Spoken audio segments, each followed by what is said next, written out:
check these 4 puddles. Oh no. Oh shit.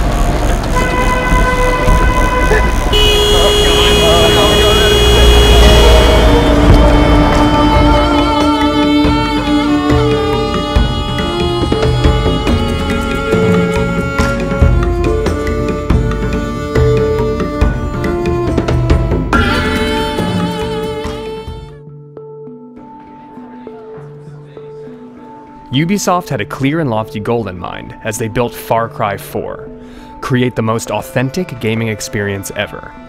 The dedicated developers in Montreal were step 1. Immersion in the game's inspiration, the Himalayas, was step 2. It was imperative to see the people, places, and things that would help bring this game to life. Nepal also suggests like a lot of different kinds of environments, right? How are you going to feel going from sort of the virtual world that you have created into the new world that we're going to? In my head I have this Wikipedia idea of what Nepal is. I've been reading about what makes it the way it is right now, what's been happening over the last 10 years, the last 1,000 years. But I'm hoping that we can uncover something that isn't presented on the web. The expectations are going to be super high after Far Cry 3. We really want to push it and bring it to the next level. It's super important that the environment you're in feels believable. Like you can look around and understand the space and it feels like a real place from the real world. So being able to go to some of those locations is super interesting and super useful, just to see how the ground crunches under your feet and just the tiny little textures like that. And we can try and bring that extra level of authenticity to it.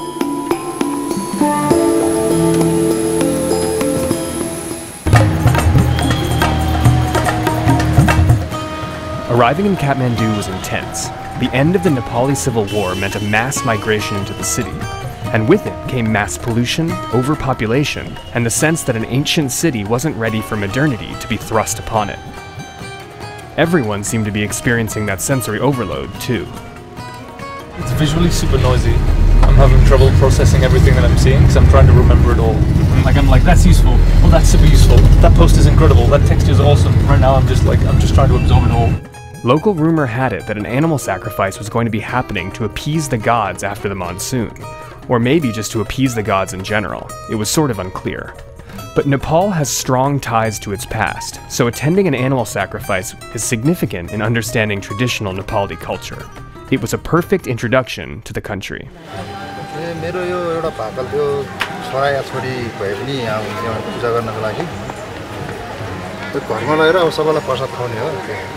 So we've made it to Dakshina Kali Temple, where the goddess Kali asks for blood sacrifice from her devotees. That face is the face only Kali could love.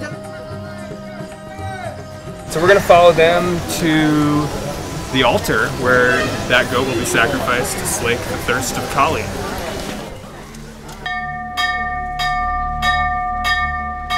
It was certainly a normal cultural moment, but for a second, everything got pretty quiet.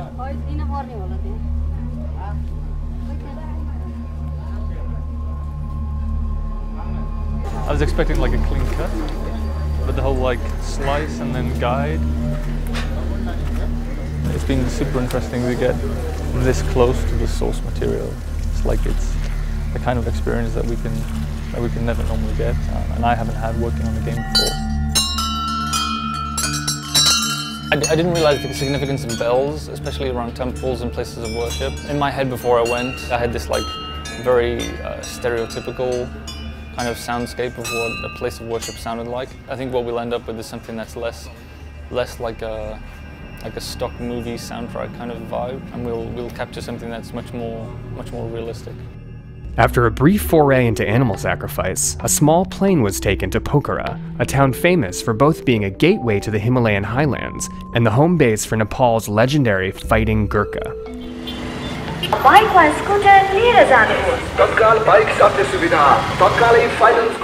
The legend of the Gurkha inspired the warriors created in the game.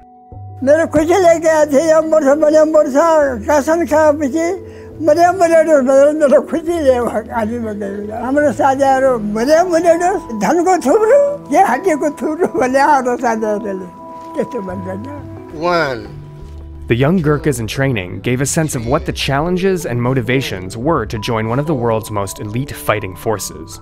They were established by the British Empire in the mid-19th century and have fought alongside British special forces ever since. It's often said, if a man says he's not afraid of dying, he's either lying or is a Gurkha. Mark and Phil, you guys studied Gurkhas a lot as you were developing the game, right? Yeah. And so what is it like now actually meeting young dudes who are trying to be Gurkhas? It's interesting to meet the personalities behind that, just to see how dedicated people are to actually achieving that. Like these guys will try year after year after year to get in. The dedication is pretty intense. I have been trying British Army for 4 times, and this is my last time. Gurkhas are very closely associated with the kukri, a curved do-it-all weapon that's been referred to as the Gurkha blade.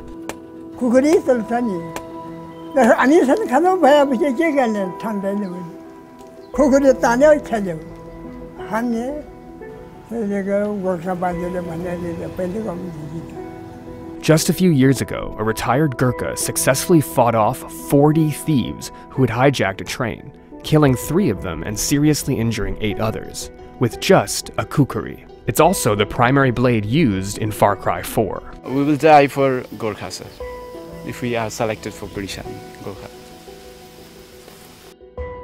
It was becoming apparent that pride came with being a native of the Himalayas. As the journey continued towards the guerrilla trail, the roads were getting narrower and more perilous. The conversations with the young Gurkhas weighed heavily on everyone's minds. There was a looming sense that an intense few days were to come, as the developers were going to meet the real people behind the game they wanted to create, people whose lives had been torn apart by the Civil War.